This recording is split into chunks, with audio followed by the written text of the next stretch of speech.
like a big bulging body here. So just imagine a big water balloon filled to the max, right about to burst. Naturally, everything's going to be big and bulging, like a big old grape. So just think the body will present big and bulging with big fluid volume. Now, on the other side, for fluid volume deficit, we see hypovolemia, low fluid volume with a low little body. So just imagine a shriveled up balloon that just popped. Naturally, everything will be skinny and shriveled, just like a dried up raisin. So just think, the body will present low and little with low fluid volume. So we see weight loss as well as water loss. Again, another helpful memory trick for clients with fluid imbalance. And on the other side, for fluid volume overload, we see weight gain. This means water gain. So the key numbers to write down is 2 to 3 pounds in 1 day and 5 pounds in 7 days. This is a very helpful memory trick for clients with fluid imbalances.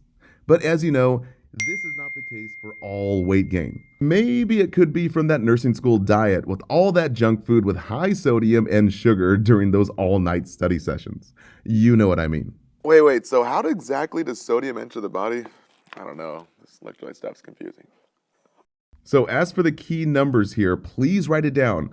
2 to 3 pounds in 1 day and 5 pounds in 7 days. This becomes very critical to save the lives of clients in worsening heart failure, also called heart failure exacerbation. So please write down these numbers because rapid weight gain means rapid water gain, leading to pulmonary edema and massive fluids inside the lungs, which can kill the client. So again, write down those key numbers. Now moving on to the cardiovascular system for fluid volume overload. We see high blood pressure, which can be very deadly. We're talking hypertension, 140 systolic, huge test tip. And another big test tip here is hypertension crisis, 180 systolic, huge risk for a stroke. Now this is priority since high blood pressure can kill the client via hypertension crisis, resulting in a stroke. We're talking blood pressure so high that it can rupture small little blood vessels within the brain, aneurysms here. And we also see increased central venous pressure, that CVP, with bounding pulses, big distended neck veins called jugular vein distension, that JVD, and even distended veins within the hands and legs. Now on the other side, for fluid volume deficit, we see a low blood pressure which can be very deadly, as well as orthostatic hypotension, huge test tip, be sure to write this down, lightheaded and dizziness upon standing. So the client is hypotensive due to that decreased circulating volume. Now this is priority since low blood pressure can kill the client via hypovolemic shock. Fluid loss is so great that it makes the heart unable to pump enough blood to the body. This type of shock can cause many organs to stop working. Now we also see decreased central venous pressure, that CVP, as well as weak, thready pulses and flat neck and hand veins, as well as tachycardia with a pulse over 100.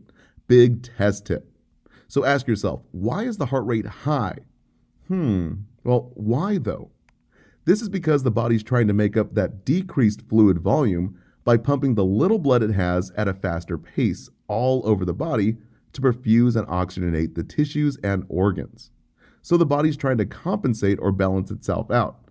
This is what's called a compensatory mechanism, a big term that you will be hearing throughout your entire nursing career. Okay, moving on to integumentary, or the skin, with fluid volume overload. We see periorbital edema as well as pitting edema.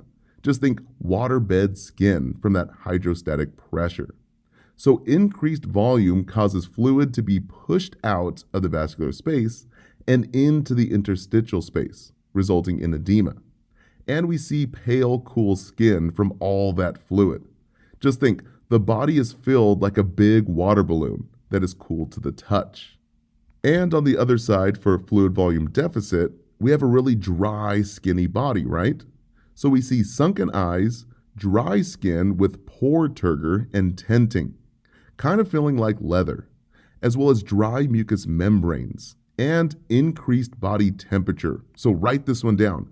Many students get confused here. So just think, with a dry body, we have a high temperature.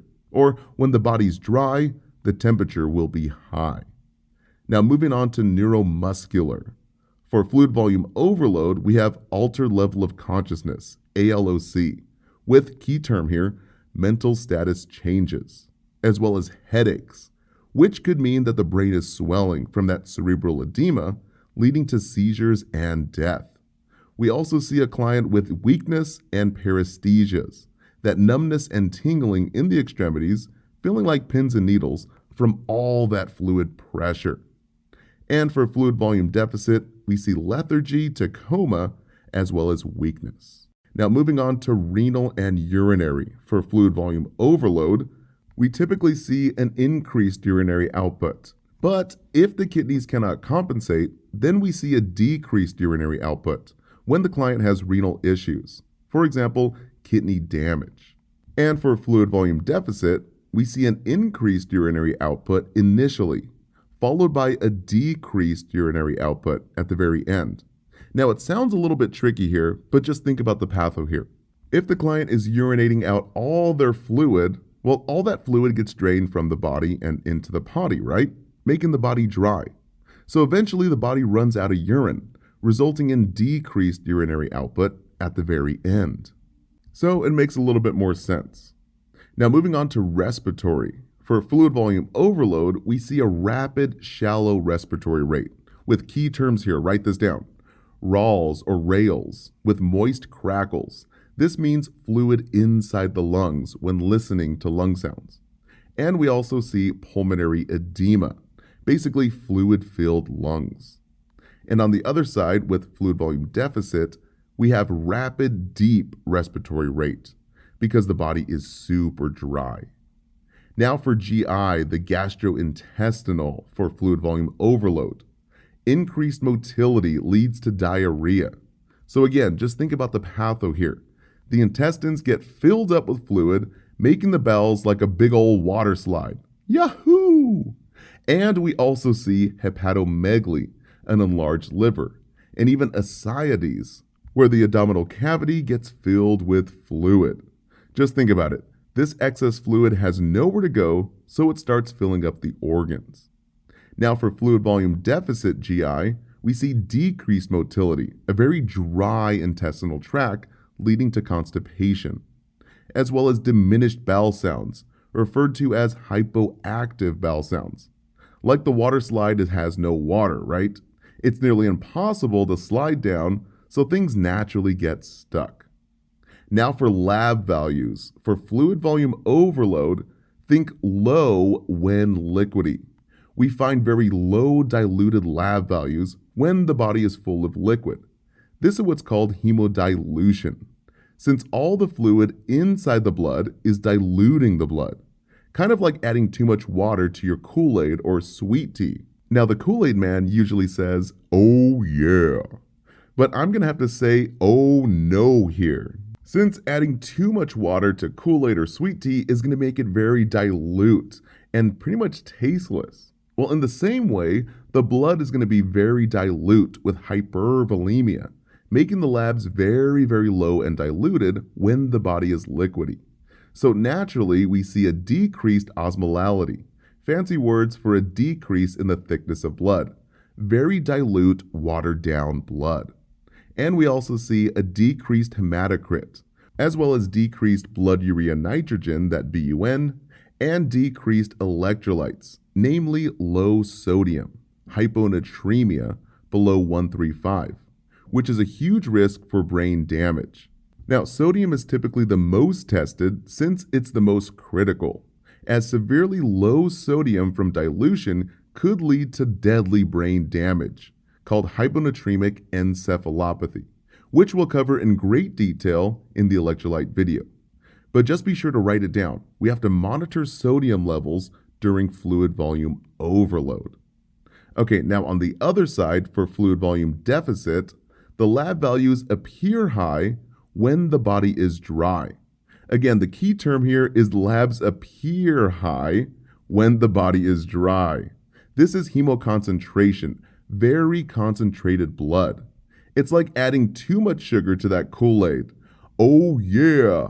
How about oh no? We're talking too much concentration of solutes inside the blood, turning the blood to a paste. kind of like the blood is turned to mud. So think of the rhyme. Hemoconcentration is an indication of dehydration.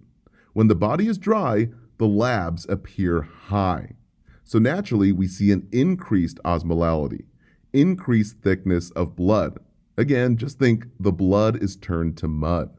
We also see an increase in hematocrit, as well as increased BUN and increased electrolytes. Once again, namely high sodium, hypernatremia over 145. We have a huge risk for brain bleeding, as hypernatremia can cause severe brain shrinkage here, resulting in vascular rupture and intracranial bleeding. Or in other words, the brain will be bleeding. Now, moving on to urine for fluid volume overload. Just think the urine will be low when the body is liquidy. So we see a decreased urine-specific gravity with low 1.005. Now, normally the specific gravity is 1.005 to 1.030 on the high end. So to make it simple, think low gravity is low weight with very dilute urine. Now on the other side, for fluid volume deficit, once again, just think it's high when the body is dry. We see very concentrated urine. So increased urine-specific gravity. So high 1.030. Once again, just think high gravity is high weight, very thick concentrated urine.